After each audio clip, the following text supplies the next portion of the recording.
Hey, before we get into today's show, I wanted to make you aware that my next online breathwork class is coming up soon. The link to learn more and register for the class is in the description below this episode. I hope to see you there.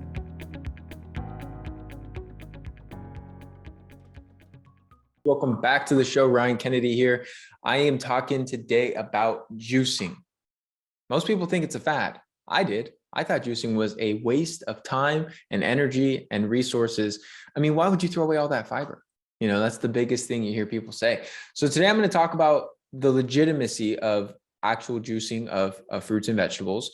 And, the most important question, is it all it's cracked up to be? And so in today's episode, I'm going to touch on some of the health benefits of juicing, the common mistakes most people make that you're going to want to avoid, and what you really need to know to optimize this practice. So what are the health benefits of juicing? First of all, you got to look at the fact that you get a large volume of nutrient-dense plants in a way that's very easy to consume. Most people don't get nearly enough fruits and vegetables in their diet. And I don't blame them, especially with vegetables. Most people will agree they're not always the best tasting things. But I will say, juicing is a way to get those non-starchy vegetables in without having to choke down huge salads, which can oftentimes be not the most pleasant thing. And because you're removing the fiber, while this is quoted as being, oh, you need more fiber, fiber is actually a double-edged sword. Many people benefit from some degree of fiber in their diet, but raw vegetable fiber especially is very hard to digest and can actually cause a lot of gastrointestinal issues in people. And so while fiber can be good, it can also impede the nutrient absorption of vegetables. It can cause a lot of bloating and gas in the small intestine for a lot of folks. And so what I find is when you pull out the fiber and you just juice the vegetable, you're able to absorb a lot of those micronutrients much more easily. And it leaves your gut feeling really light. It doesn't leave people feeling bloated. And I know when I made that switch, it was a huge step in the right direction for my digestion. And you're also getting all that structured water, which is very hydrating. Most people understand that there's naturally occurring water in things like cucumber and celery and these plant foods. But what they don't understand is it's actually a different molecular structure. It's not just H2O. It's H3O2, which is basically a different kind of subtype of water that has this amazing ability to hydrate your body. And if you look at the work of like Dr. Gerald Pollack on the fourth phase of water and this gel-like matrix within our intracellular fluid and how this structured water really creates a lot of benefits. I mean, one of the best books I've read on this recently is by Dr. Thomas Cowan, an amazing health practitioner who wrote a book titled Cancer and the New Biology of Water. Highly recommend it. And he talks about how structured water through the form of juicing, you can also buy things that structure your drinking water, different devices. I have this glass vortex device that's on the incoming water of my home that passes through all of these glass, essentially beads type of thing that gives the water this structure that actually changes the way that our bodies benefit from the water. It's really fascinating stuff. And I'm not going to go in too deep into that, but just know structured water is fantastic. And you get it through juicing vegetables is one place a lot of people get it. And if you eat those same vegetables, you're still going to get some of that structured water. But the truth is, it's hard to eat a whole freaking bundle of celery. You could juice that sucker up and drink that whatever 16 ounces it produces in 5 minutes, no problem. And so that's where a lot of these benefits come into play, is just the practicality of it. Now, what are some of the common mistakes? Most common mistakes is people juice a lot of fruits.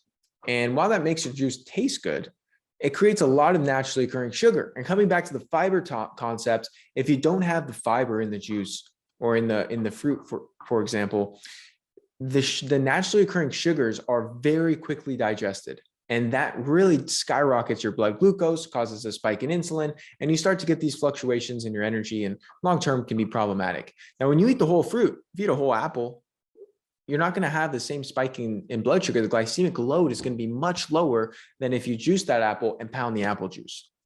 Coming back to the volume thing, it also is a lot easier to juice up 2 or 3 apples or 2 or 3 oranges and chug down that juice in no time.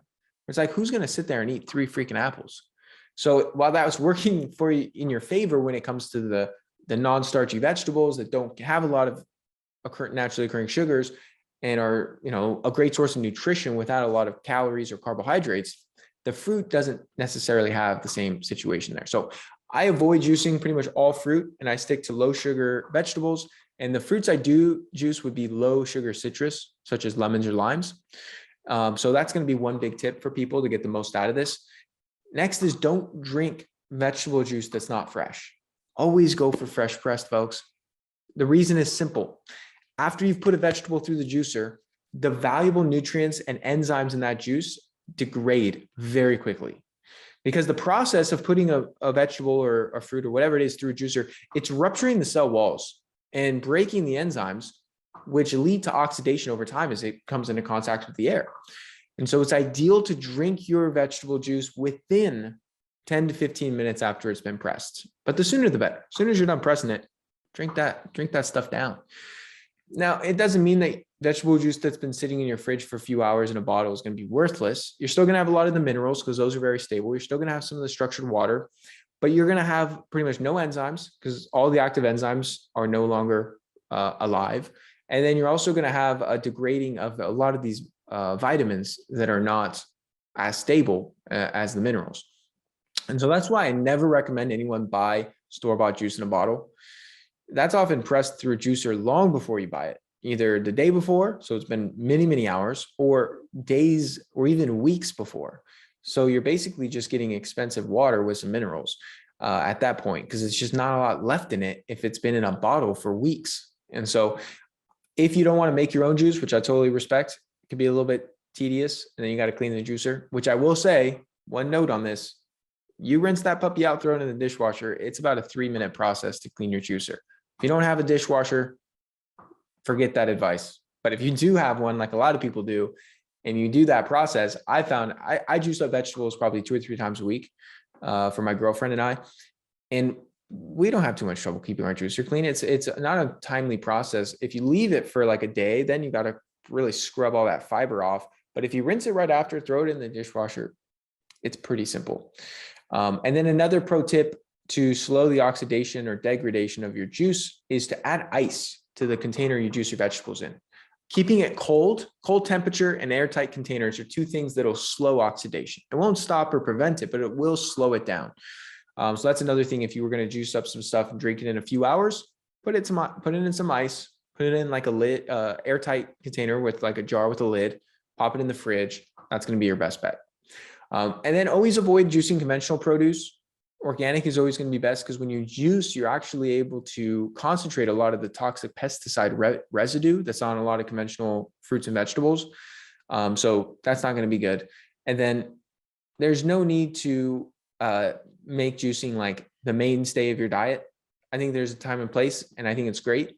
But to be honest with you, it's not like you could live on juice. You need protein, you need healthy fats. It might be good to do a short-term juice fast to help clean things out in your gut and to give your digestive system a break. But I think people get a little bit carried away with that. So to wrap things up, what does this look like in practice? Simple. I juice up a few key vegetables pretty much every time I use my juicer. And that's going to be celery and cucumber. And then I bring in some herbs, whether it's cilantro or watercress or parsley, just kind of fluctuating between different herbs.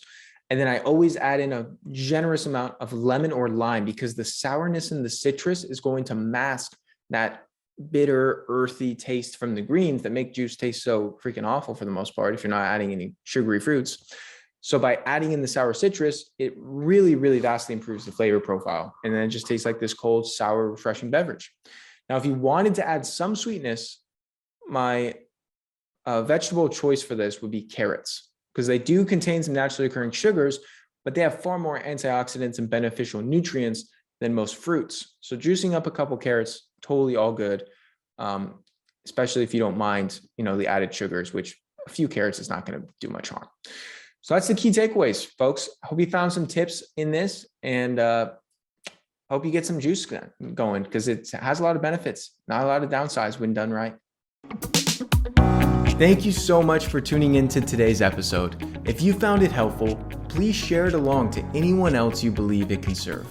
You can submit your own question to be answered on the show by going to ryankennedyhealth.com/podcast. Be sure to subscribe and leave a review for the show. Your feedback helps to support me on my mission to positively impact as many people as possible with this information. Please note, the information depicted in this episode is purely for informational purposes only. Please consult your healthcare professional before making any changes to your lifestyle or routine.